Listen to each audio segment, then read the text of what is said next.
Hello YouTube, it's me Hilarama again with another figure review. Now this figure, I had a vote on my Instagram page of which figure I should review between the 12-inch 2004 Gigan and the Bandai Creations Godzilla 2000, and this one won. This is the Bandai Creations Godzilla 2004, and a reason this figure is so special to me is because it actually is not only my first Godzilla figure I ever owned, but the figure that got me into Godzilla. I remember the year was around 2007 or 2008, somewhere around that time. I just moved into this house, and I was at an Albertsons, funny enough. Yeah, Albertsons. And I was just going to the toy aisle, and I saw this figure, and I thought it looked really cool. So I got my mom to get it for me. It was only about like $10 back then, and I had a lot of fun with it. It was my favorite out of all my figures I had, and then I eventually bought the Gigan and then the Anguirus and the Rodan, and then I actually, looked up the character on the internet, and I got all into him, and I started collecting him, and that's how it started with this figure. And this is all the way from 2008. So this figure does have some battle scarish kind of things. As you can see, all throughout the figure, there is there's Play-Doh, and oh god, I don't know if you guys remember moon sand. I used to have that. I used to build little buildings and have them destroy it. But yeah, he has all that through his scales and stuff. And I've been trying to get rid of it, and then I just gave up because it kind of like, it's special to him because it tells how much fun I had with him, all the stuff I did with him. I had a lot of fun with this guy. I still love him a lot. So yeah, he's got all this Play-Doh and his scales and spikes and stuff.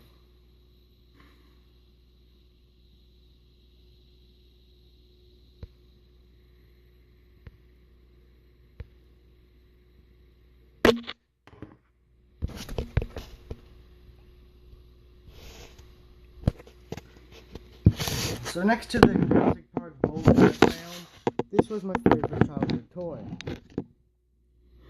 Well, right, other than the Mega Bloks pirate ship I had when I lived in Irvine, but that was a long time ago. But yeah, he's always been my favorite because I took him everywhere. He was my buddy back then. He still is today. And even today, I think he's one of the best Bandai Creation figures. He looks so simple, but he's really, really well made and even well posed. Like, he still has like a good sized tail, because it bothers me when they cut off the tail, make the tail really short. But no, they didn't do that with this guy. I have seen the Japanese version of him on Amazon. I might get him soon, but I'm looking more on getting the 1985 that's coming out by NECA. So I'll try and wait until that gets out, and then I'll get him. And then maybe if I have some spare money, I'll get the Japanese version of this guy. But I'm happy with the American release, very much so. So he's just your standard 6-inch final figure. So yeah, basic articulation for him. Well, first let's get on to details before we get into articulation. But I guess the Play-Doh run was a real kind of like a substitute for detail. But yeah, he's got all the scales and stuff. Hold on, yeah, he's got all the scales and other bumps. Pretty standard for NECA. My bad. Pretty standard for Bandai. They do pretty good on these figures. It's got the pink tongue and the orange eyes. The white spikes. And they're mainly a charcoal black body with the yellow claws.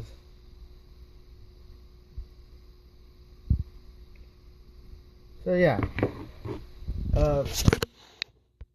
part of the reason I loved it so much as a kid is because how detailed and well made he was. I wasn't used to that. I was used to like mainly the Jurassic Parks, which are also really well made. But this looked nothing like them. This was way different, and it was small and it was easy to carry around, and it looked amazing. And I really had a lot of fun with him as a kid. And yeah, I'm just really proud to have him. Easily my favorite figure in my collection. And yeah, so for articulation, his head can rotate 360 degrees. His arms can go back about this far, about 180, and then his body stops that movement. And then his legs can go 360 degrees. After all these years, of course, this glue seal right here is broken, but it can barely move because it's very stiff. And then this one still has not broken, so that one has no movement whatsoever. So if you guys, Bandai is re-releasing this figure, and it doesn't look like they really modified it in any way, so it still has this look to it. And if you guys are thinking of getting it over the Japanese version, I'd still get the Japanese version. But if you, let's say, don't like using Amazon, don't support what they do, or how they run their stuff, or you just don't like ordering online, yes, you should definitely go get this guy at the stores. If he is at your stores, he is a great figure, and he just has this certain charm to him that none of the really other Bandai figures have. Well, none of the American ones, but this one has a lot of charm to it. It's just cool. It's unique. It's well made. It's well sculpted. The pose it's in adds for a lot of playability because he kind of looks like he's in this battle pose and he's roaring. And I remember one of the main ways I used to play with him was I used to have this carpets where it looked kind of like a city, and I'd take all my mom's shampoo bottles and stuff and just set them up like they were buildings, and just have him go and destroy them. And I had lots and lots of fun.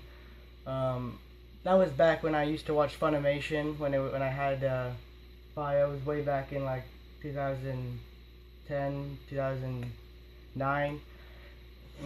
That's also when I got into anime, so two things I got into back then.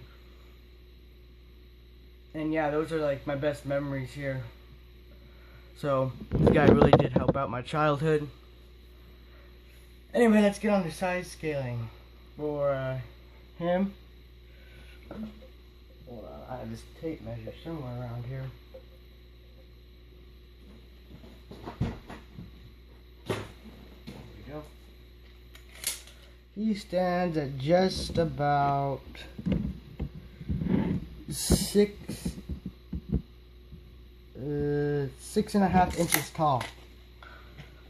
So pretty decent size for a figure. But for size scaling with other figures, here he is with the Bandai Creations Godzilla 1954. Here he is with the older Bandai Creations 1954.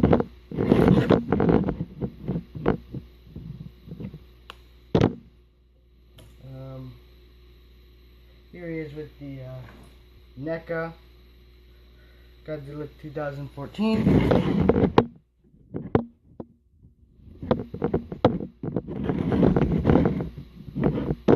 So he's even bigger than the NECA figure.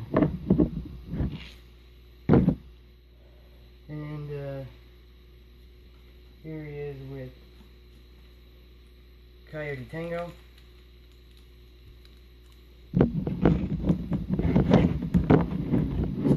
Damn, Jaegers are huge. And here he is with NECA Knife Head.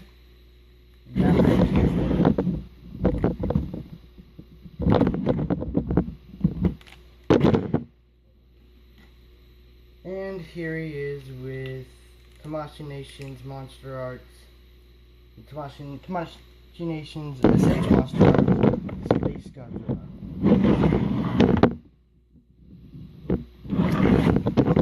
So this is a really cool figure. Definitely made my childhood 1,000 times better. Got me into Godzilla, and yeah, I mean, what can I say? He's my favorite. He really means a lot to me, and I'm kind of glad that this guy won the vote on Instagram of which figure I should review, because I was kind of hoping he would win, because I really wanted to touch up on his little backstory and why he's so important to me and stuff. So yeah, if you guys do want to follow me on Instagram for sometimes unrelated Godzilla posts, toy photography, it is Godzilla_Gojira_. I'll have the name in the description. And that is it for this review. Thank you very much for watching. If you guys want to request a review on a figure you may have seen in a previous video that I haven't reviewed, maybe even a Jurassic Park video. It's a little unorganized, but I do have quite a few Jurassic Park figures.